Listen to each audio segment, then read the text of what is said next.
I just have to put in a little bit about the jobs policy that we have, and focusing first on climate change. As we know, that's the biggest issue we face. It's coming to light for a lot of people who haven't traditionally been acknowledging that it exists. But just recently, with the Nationals preferencing us over Liberal, I would like to think that even the National voters and the farmers are saying, we have got a problem, we have got to do something about it. And it's given me a lot of strength to hear that. We have a lot in common with the farming communities and with the farmers. And we want to look after the land as much as they do. We want to make sure they have access to healthy soils and clean water. So the first area where we're looking at creating jobs is going to be in the farming area. We want to help farmers see that they are the solution. They're not the problem for climate change. They are part of the solution. They can go out there and change some of their practices and introduce different crops and value add to the ones they've got. And all of these things will mean more jobs spread across the Southwest. And that's what we want to see. The next big area where we can make an impact on climate change is in energy. And you may have noticed the lack of information from any other party saying that we need a renewable energy target. We do need a renewable energy target. We do need renewable energy. It's coming out from the power companies. They're saying we need to go to renewables. Coal is going to be phased out. We acknowledge it. You know, the current government has been negligent in not acknowledging that coal will be phased out. Because we've got coal they've got to find something. They've got to transition to something else other than just digging up coal. So we're looking at creating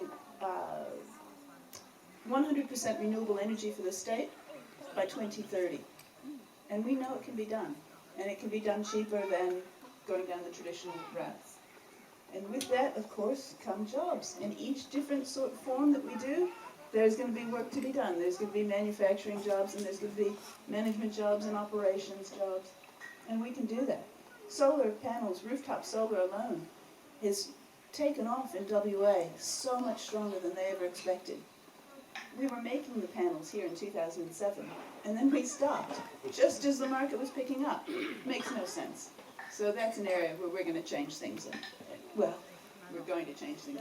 We're going to support and initiate legislation that will change things. Got to get the words right.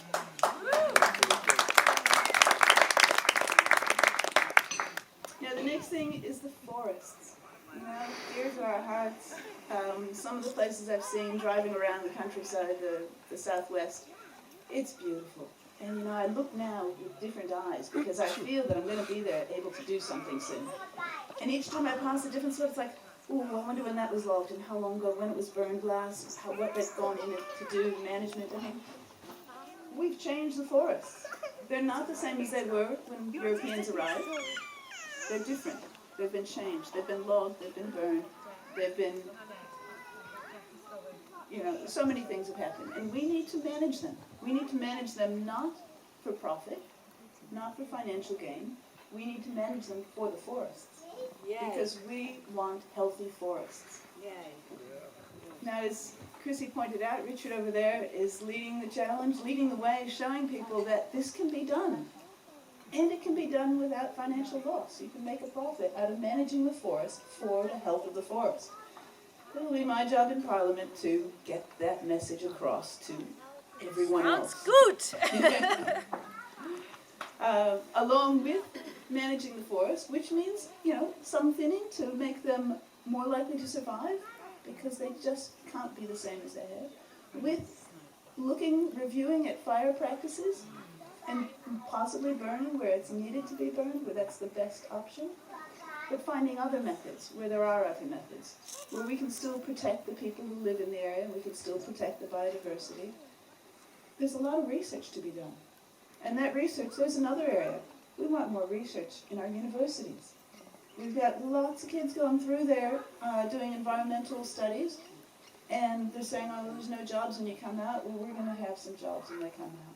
We're going to properly fund Department of Parks and Wildlife. We're going to properly fund Department of Agriculture. Yes.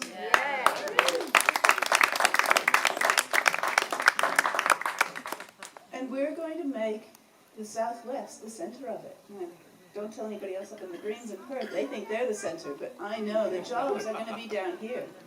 We've got so much opportunity and so much to provide for the state. And we've got the people, the innovation. We want to support that innovation. We want to support the small businesses that support our communities, our farmers, our foresters, and so forth.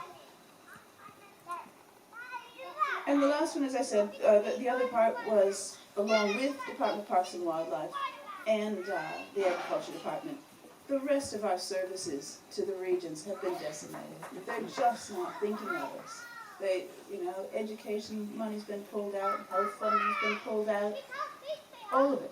And you can't just put it back by saying, oh, well, we'll put a government department in Bunbury, or we'll put another one in Albany. That's not it. We need people that service the entire region. It's not going to be up to me to work this one out. We've got a lot of smart people out there, and we'll all work together to work it out. So that's it for the jobs. Just want to let you know, we do have some ideas. As Chrissy said, my background is in accounting. I love numbers. And when I look at the different policies we've got, I'm looking at them with a different frame of reference than many people. Because I'm always looking at it, it's not, I run small business, I've worked in banking, at the merchant banking. I've tried all that, but that's not me. My current role with Green Skills as the manager of a not-for-profit organization is trying to get good stuff done on the landscape. That's what I like doing.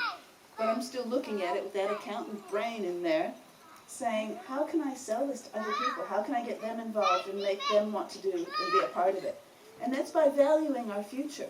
We're currently not valuing our future, and we really need to do that and get all the other politicians to do it as well. So that's it. I'm quite happy to talk to everybody. I love talking. You probably noticed that. I'm going to pass you back to